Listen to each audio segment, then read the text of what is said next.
오늘 우리에게 주시는 하나님의 말씀은 요한복음 15장 16절에서 17절 말씀입니다.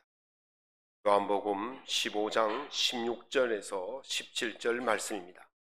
제가 갖고 있는 신약성경 174면에 있습니다. 이 말씀을 한 목소리로 낭독하겠습니다. 너희가 나를 택한 것이 아니요 내가 너희를 택하여 세웠나니 이는 너희로 가서 열매를 맺게 하고 또 너희 열매가 항상 있게 하여 내 이름으로 아버지께 무엇을 구하든지 다 받게 하려 함이라.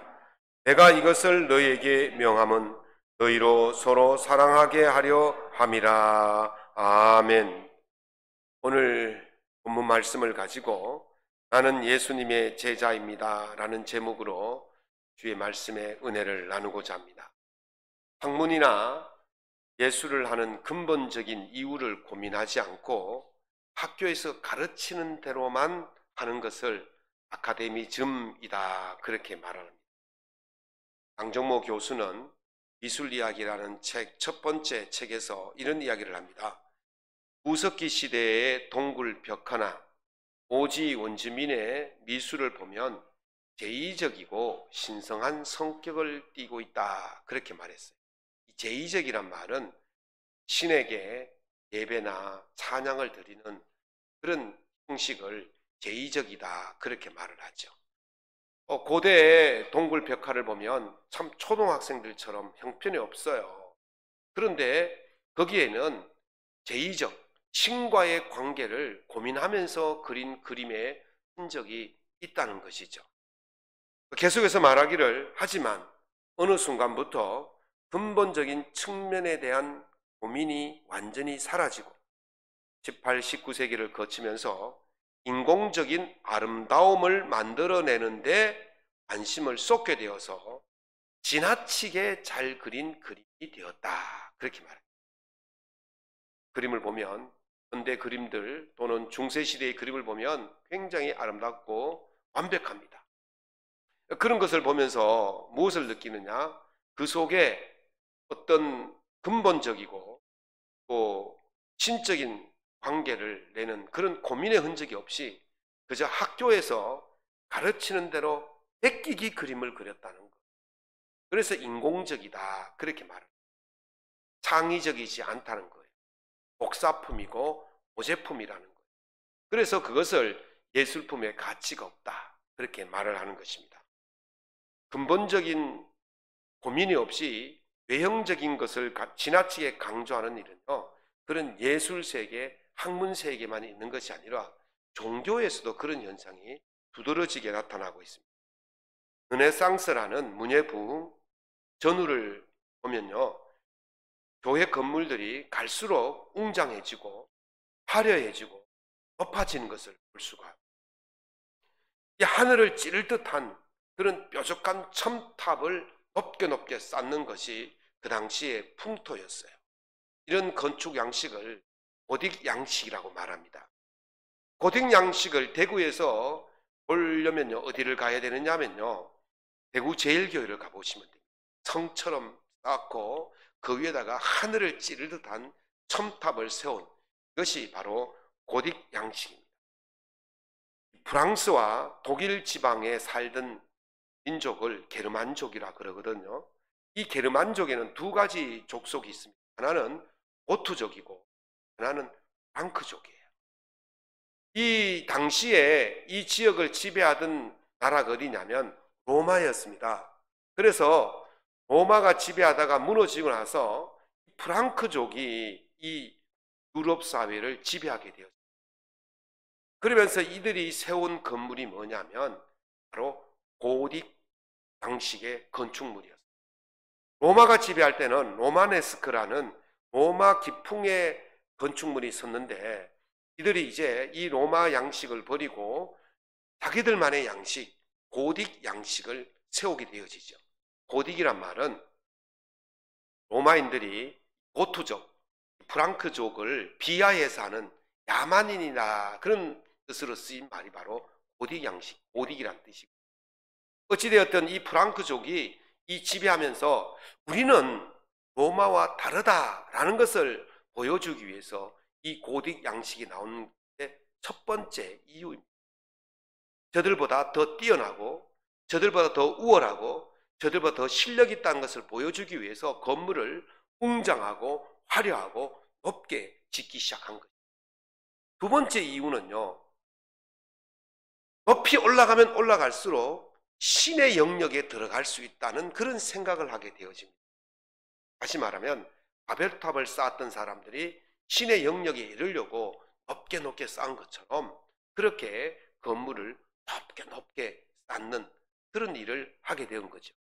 세 번째 이유는요, 이 거대한 건물을, 웅장한 건물을, 높은 건물을 짓기 위해서는 막대한 돈이 들어갑니다. 이 막대한 돈을 작은 교회가 감당하기에는 역부족이겠죠. 그러면 이때 왕이 후원을 합니다. 엄청난 재정을 후원을 하죠. 그래서 교회가 커지면 커질수록 왕이 돈을 많이 내놓는 거예요. 돈을 많이 내놓는 왕은 권력이 세고 힘이 강하다는 것을 보여주는 그런 상징적인 것이 바로 이 고딕 양식의 건물이 되었다는 거예요.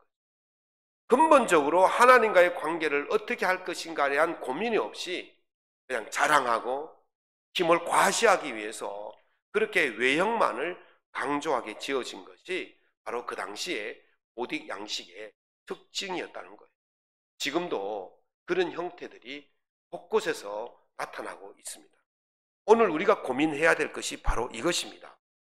예수님의 제자로서 본질적인 고민을 하면서 예수님의 제자답게 신앙할 것인지, 아니면 본질적인 고민 없이 예수의 제자인 척하면서 살아갈 것인지를 고민해야 된다는 것입니다. 예수님께서 오늘 요한복음 15장에서 포도나무 비유를 통해서 말씀하시고자 하시는 내용이 바로 그거예요. 네가 예수의 제자로서 열매 맺는 삶을 사는 진정한 예수의 제자로서 고민하면서 살아가는지, 아니면 제자인 척하면서 열매 없는 그런 마른 가지처럼 살 것인지를 고민하면서 결정하라는 것이죠. 오늘 사랑하는 성도 여러분, 여러분은 척이 아니라 진정한 예수의 제자로서 삶을 살아내어서 풍성한 열매를 맺으며 살아갈 수 있기를 예수님 이름으로 축원합니다. 예수의 제자로서 열매를 맺으면서 살려면 어떻게 해야 되느냐? 첫 번째는요, 우리가 예수님의 제자로 부름을 받았다는 사실을 자각해야 돼요. 인식해야 돼요. 깨달아야 돼요. 졸업이라는 드라마 보십니까? 지금 한창 나오고 있죠. 서울 강남 대치동의 학원가를 중심해서 그려진 드라마예요. 학원가들의 치열한 경쟁을 보여주는데요, 이 학원들이 살아남기 위해서 좋은 선생님을 모시고 와요. 실력 있는 선생님을 모시고 와야 돼요. 그래서 그 실력 있는 선생님을 모시기 위해서 치열한 경쟁을 벌이죠. 또 학생들은 좋은 선생님이 있는 학원을 찾아다니기 위해서 이리저리 몰려다니는 그런 모습을 보여주고 있습니다.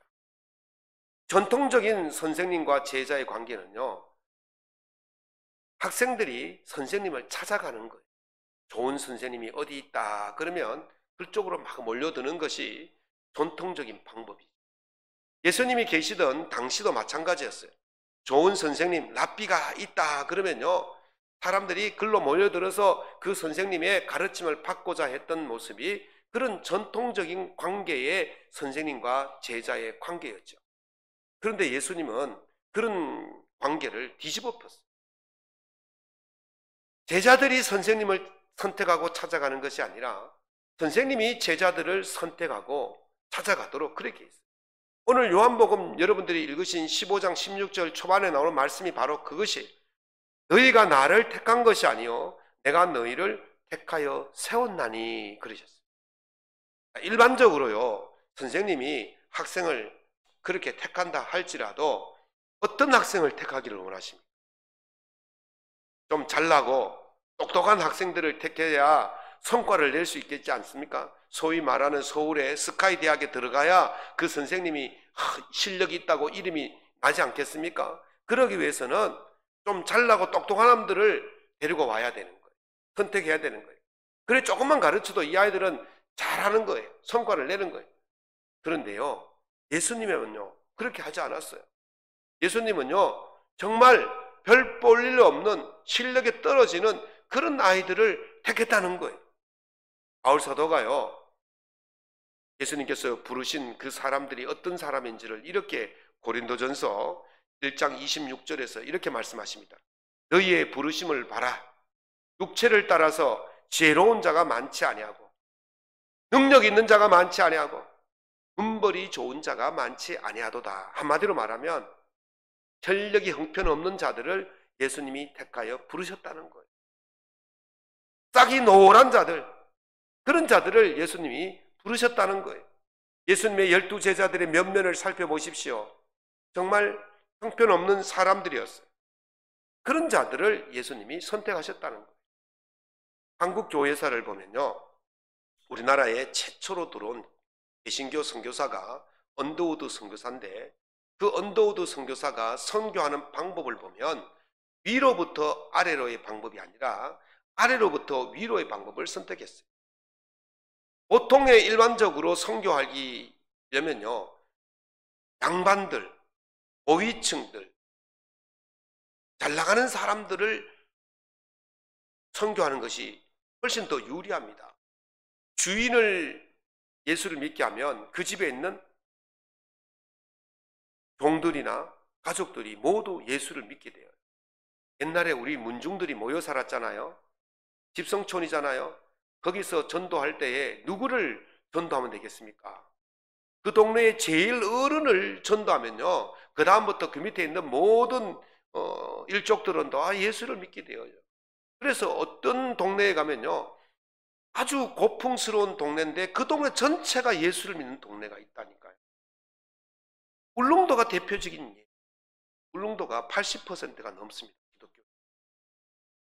전부 다 한 마을이 예수를 믿는 거예요. 그러니까 위에를 전도하면 밑으로 내려가기가 쉬워요. 근데 종이 예수를 믿었다. 주인이 믿겠습니까? 도리어 핍박하고 박해하죠.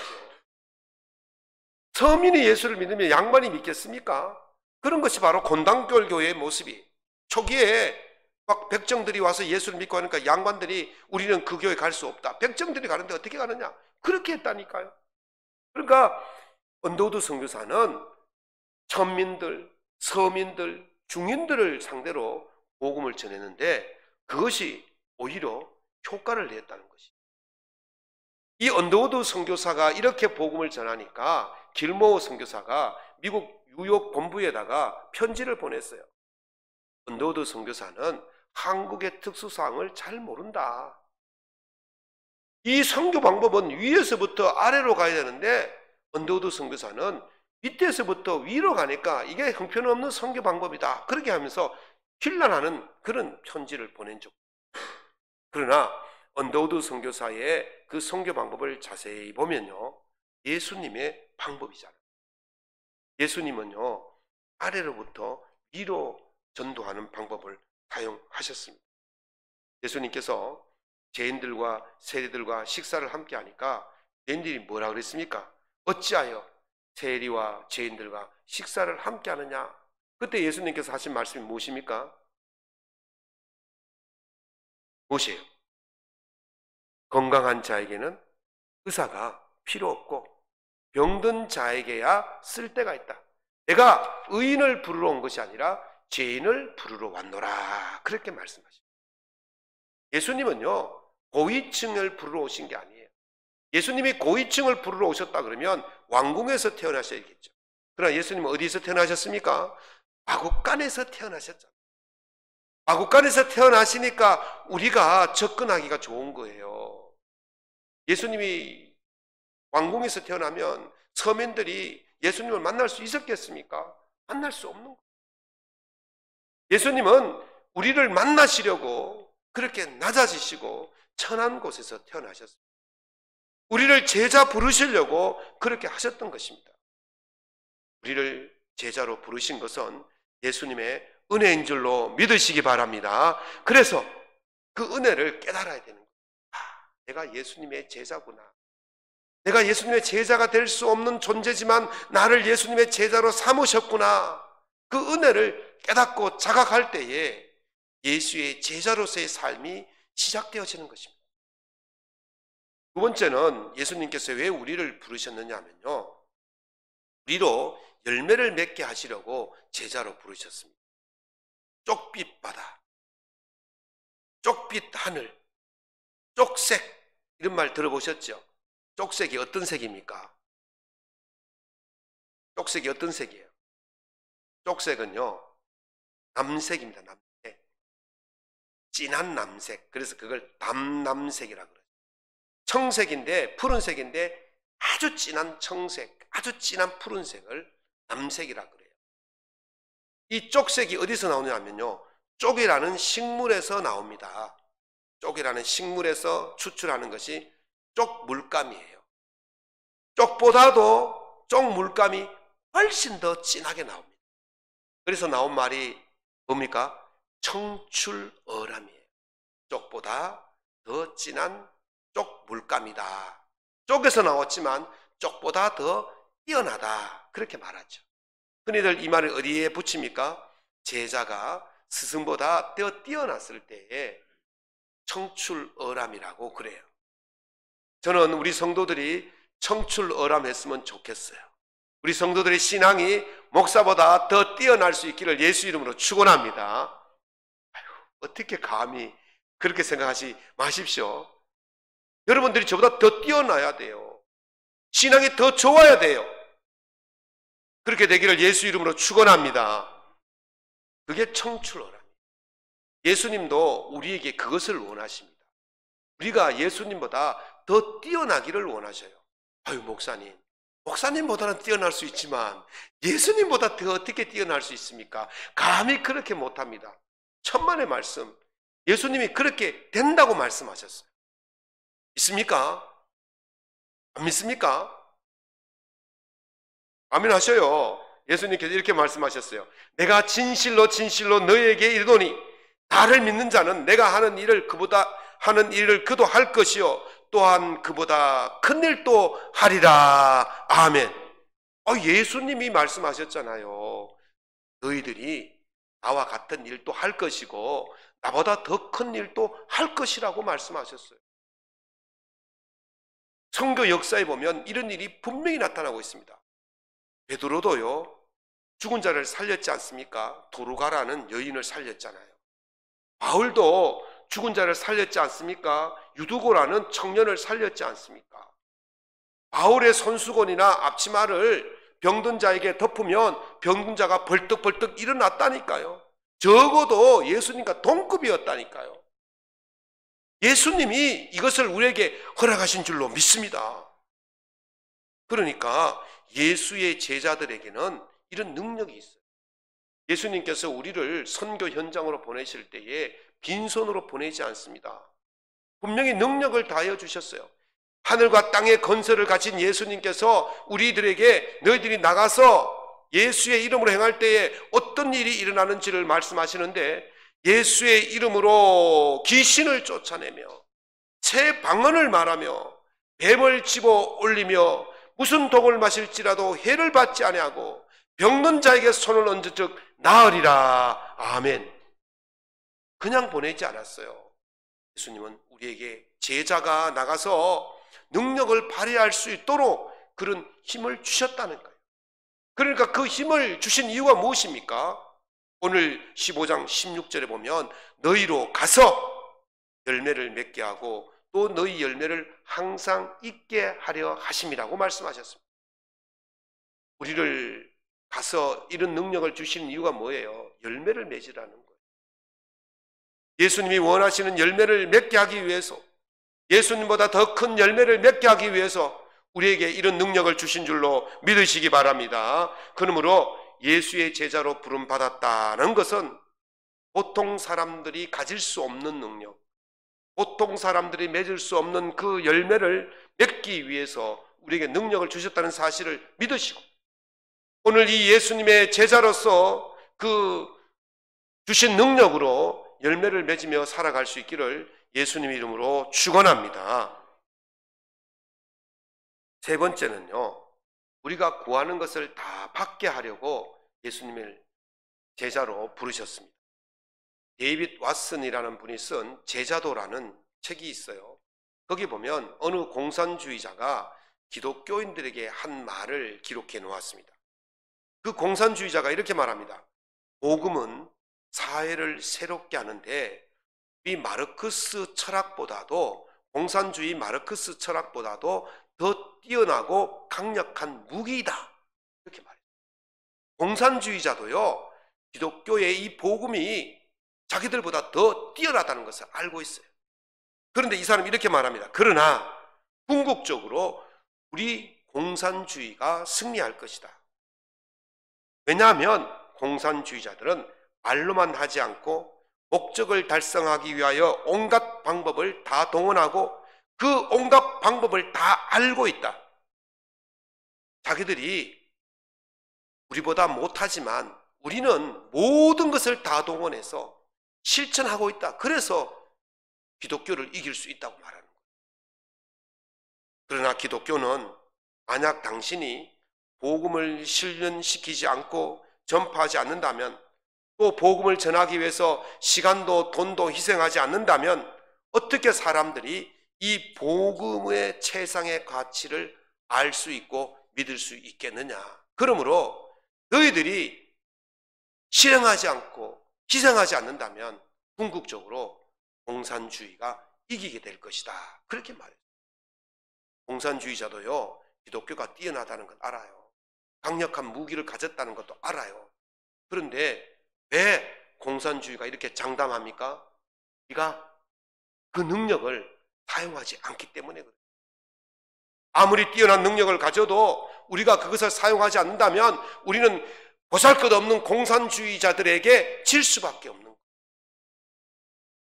우리는 가장 큰 능력을 가졌으면서도 사용하지 않고, 그들은 빈약한 그 공산주의 이론을 가지고 세계를 지배하려고 덤벼들고 있지 않습니까? 다윗이 골리앗 앞에 섰을 때에 골리앗이 투구를 쓰고 갑옷을 입고 배틀창 같은 그런 창을, 거대한 창을 가지고 다윗의 키보다 더 큰 칼을 가지고 전쟁터에 나섰습니다. 이스라엘 백성들이 무서워가지고 다 도망갔어요. 물에 숨고 산으로 숨고 다 도망갔어요. 그때 다윗이 나섰지 않습니까? 무엇을 들고 나섰습니까? 양치는 막대기 하나, 물맷돌 5개, 작은 조약돌 5개를 들고 나타났어요. 그런데 그 조약돌로 골리앗을 한 방에 무너뜨렸지 않습니까?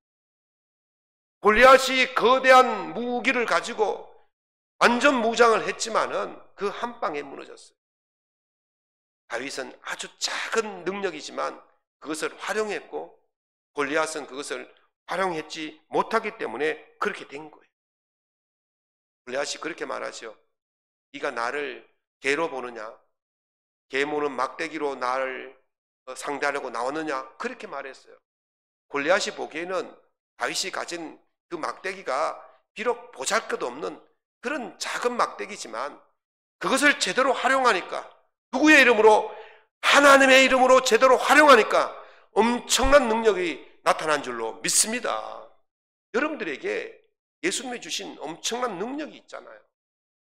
그걸 쓰느냐 안 쓰느냐의 차이에 있는 거예요. 그걸 안 쓰면 아무리 거대한 능력이 있다 할지라도 별 쓸모가 없고, 그걸 사용하면 작은 막대기라도 큰 능력을 발휘할 줄로 믿습니다. 예수님께서 우리를 제자로 부르신 두 번째 이유가 바로 그것입니다. 오늘 15장 16절에 내 이름으로 아버지께 무엇을 구하든지 다 받게 하려 함이니라. 아멘. 예수님의 제자로 제대로 산다면 예수님의 능력이 내게 나타날 것이고, 예수님의 능력을 가지고 활용하면 엄청난 능력, 열매를 맺게 될 줄로 믿습니다. 우리가 제대로 살 때에 하나님이 우리의 기도를 들어주시는 거예요. 우리가 제대로 예수의 제자가 될 때에 하나님께서 우리의 기도에 응답하시는 것입니다. 다윗이 골리앗을 무너뜨릴 수 있었던 것은 바로 여호와의 이름이었습니다.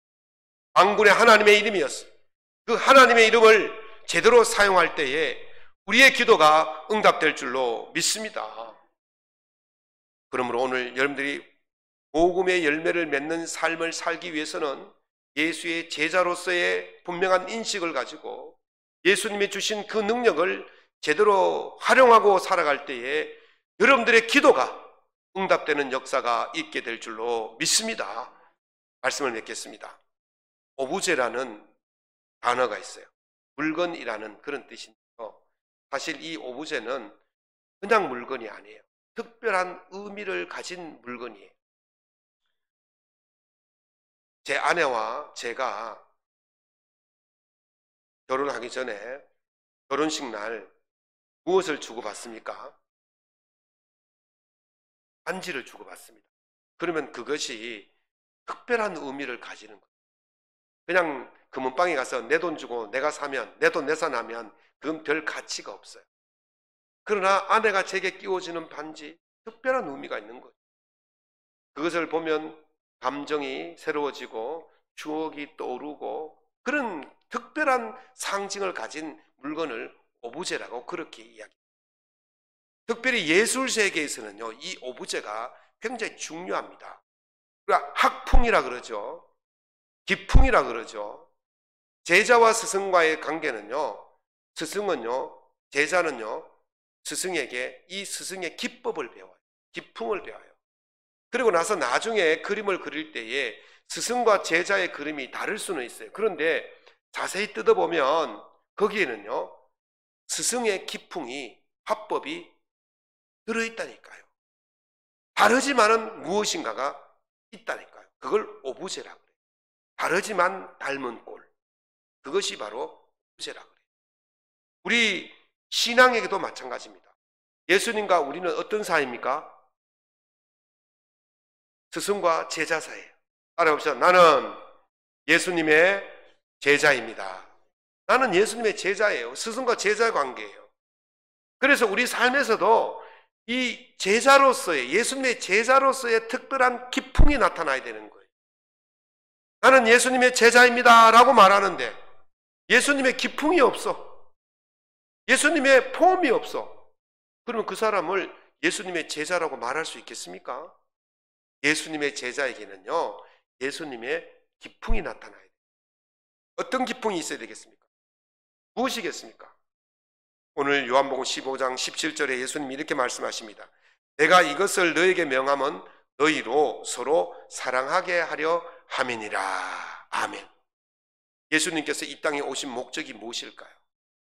예수님께서 무엇을 이루시기 위해서 이 땅에 오셨을까요? 예수님께서 이 땅에 오셔서 가장 강조한 것이 무엇이겠습니까? 예수님은 우리를 사랑하기 위해 오신 줄로 믿습니다. 우리를 사랑하기 때문에 우리 대신 십자가를 지신 줄로 믿습니다.